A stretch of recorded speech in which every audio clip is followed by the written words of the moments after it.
चलिए आपको ले चलते हैं एक ऐसे अमृत कलश में जो आस्था की मिट्टी, विश्वास का पानी और आदर के भाव से निर्मित है, जहाँ संपूर्ण मानव जाति सिर्फ मानव भाव से सम्मिलित होती है। यह है आस्था, विश्वास, समृद्धि का कुंभ, यानी अमृत कुंभ।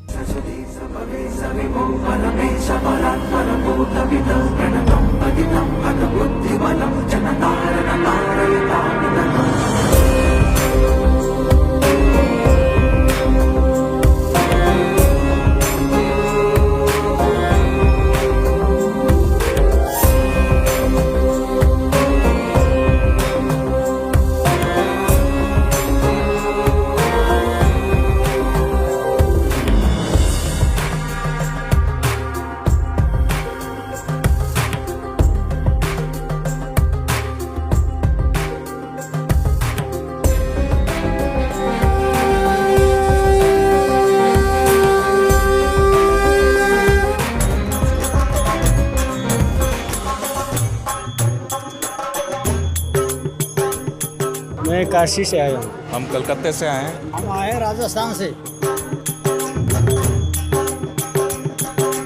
राजस्थान जयपुर से आए हैं। लुधियाना पंजाब से आया हूँ। हम लोग उड़ीसा से, जगन्नाथपुरी से आए हैं।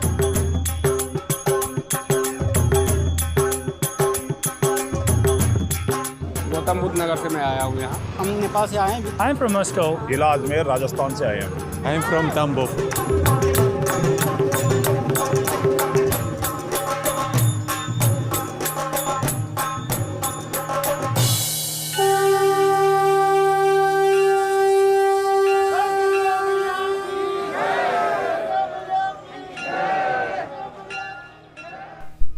कु यानी पृथ्वी, अर्थात कुम भूमिम उम्भ्यति गंधेन पूर्यति, जो इस भूमि को गंध से पूरित करता है, भरता है।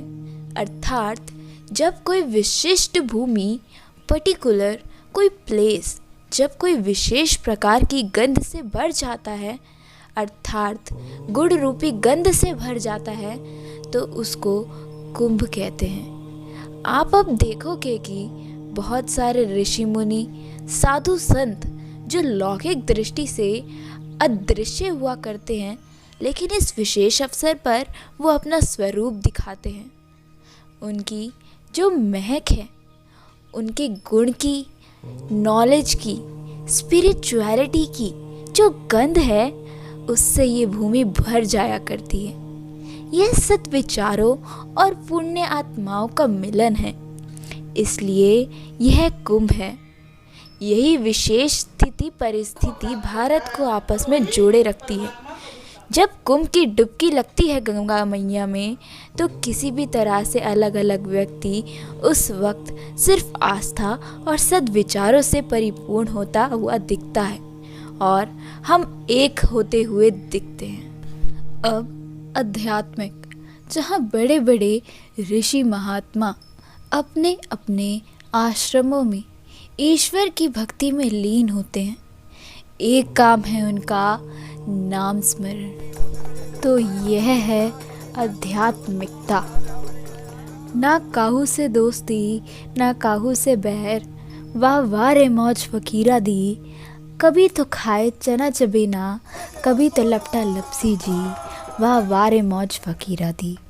कभी तो ओढ़े साल दुसाला, कभी तो ओढ़े गुदड़ा गुदड़ी जी, वाह वाह रे मौज फकीरा दी।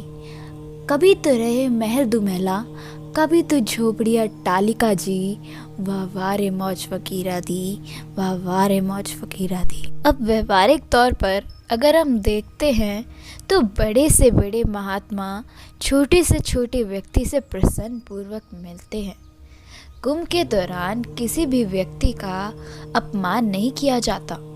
तो यहाँ व्यवहारिक, सामाजिक, आध्यात्मिक और सांस्कृतिक चारों धरोहर के रूप में कुंभ में देखने को मिलते हैं।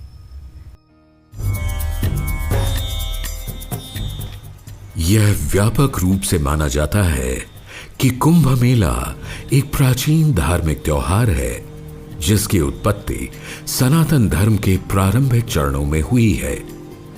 कई ऐतिहासिक ग्रंथ स्पष्ट रूप से हरिद्वार जैसे स्थलों पर बड़े अच्छी तरह से स्थापित स्नान पर्वों को प्रकट करते हैं, जो या तो वार्षिक थे या बृहस्पति ग्रह के 12 साल के चक्र पर आधारित थे।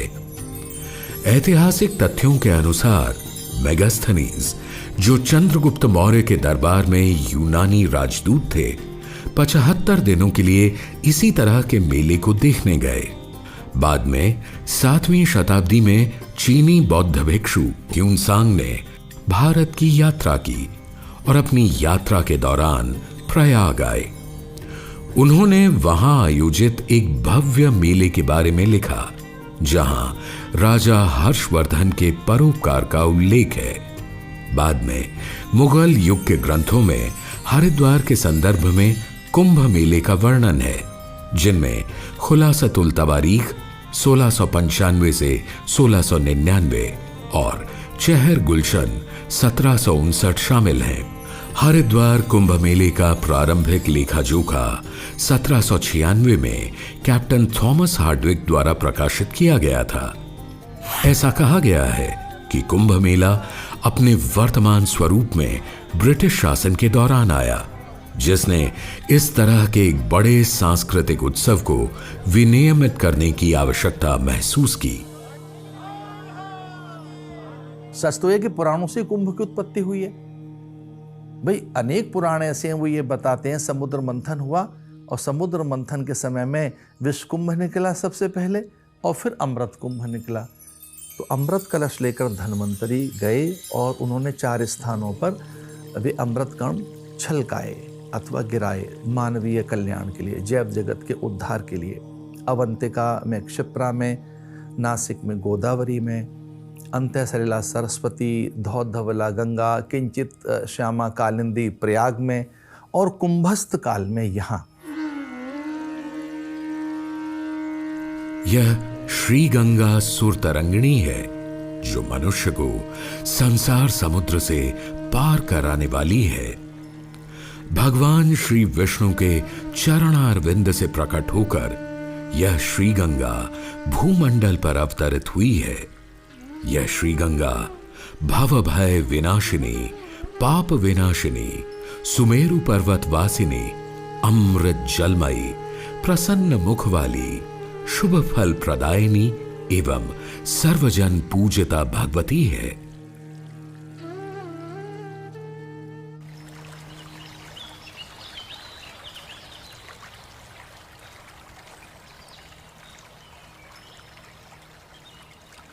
गंगा को औषधि कहा गया और गंगा में वैष्णवी सत्ता बताई गई।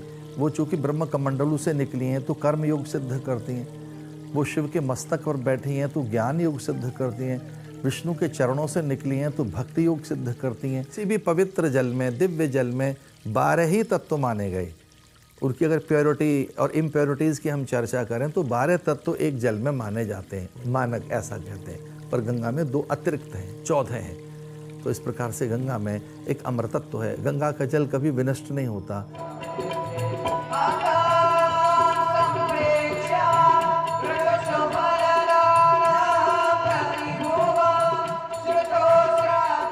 When I see her and feel her, I feel that presence of this divine mother.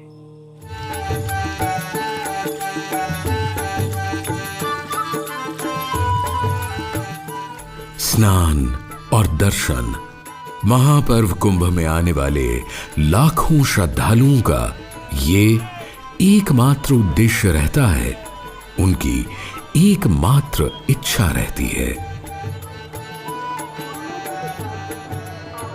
स्नान करना गंगा मैया में बहुत बड़ा पुण्य का काम होता है। गंगा मैया में नहा के अभी तो हमें आत्मा संतुष्टि मिली। गंगा जो है सभी पापों को हरण करती है, इसीलिए गंगा में लोग स्नान करते हैं। Very fresh river and make mind fresh and body pure. I feel it's good. Ganga माई ने हमारा डोर खींचा है, इसलिए हम आ पाए यहाँ पर। और जिसको गंगा माई बुलाती है वही आ पाते हैं, वरना हर कोई नहीं आ पाता यहाँ पर।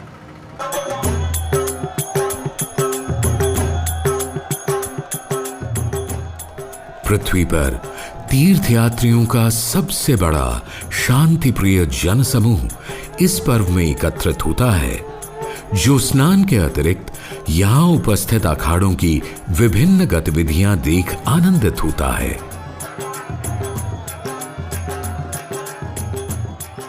ये अखाड़े, जो तपस्वियों के पारंपरिक केंद्र हैं, सनातन धर्म के महत्वपूर्ण घटक माने जाते हैं। आदि गुरु शंकराचार्य जी ने 4 मठों की स्थापना की और 7 अखाड़ों की भी स्थापना की, जिसमें आवाहन, निरंजनी, निर्वाणी, जूना, अटल, आनंद और अग्नि, ये 7 सन्यासियों के अखाड़े हैं।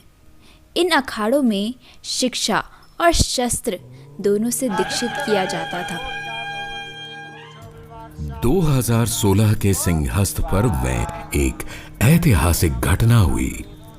सनातन धर्म के अखाड़ों की श्रेणी में एक और नाम जुड़ गया, किन्नर अखाड़ा। 13 अक्टूबर को 2015 नवरात्रि के पहले दिन पे हमने ध्वजारोहण करी और जगदम्बा को पूजते हुए किन्नर अखाड़े का जय घोष किया। यदि व्यक्ति कुंभ में अपनी दृष्टि सूक्ष्म करके आए, यदि दृष्टि में सौम्यता हो, सरलता हो, सरसता हो, संभावना हो, सद्भावना हो, सद्विचार हो, एकाकार हो, तो कुंभ में धर्म, काम, अर्थ और मोक्ष चारों एक ही जगह मिलते हुए नजर आते हैं, क्योंकि यह पर्व है भक्ति का, समर्पण का, आत्मा का परमात्मा में लीन होने का। इसलिए यह पर्व है कुंभ का।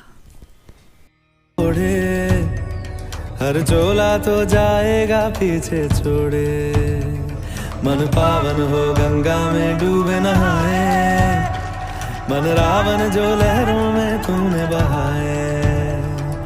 हर हर गंगे, हर हर गंगे, हर हर गंगे, गंगे हर हर गंगे, हर हर गंगे, हर हर गंगे।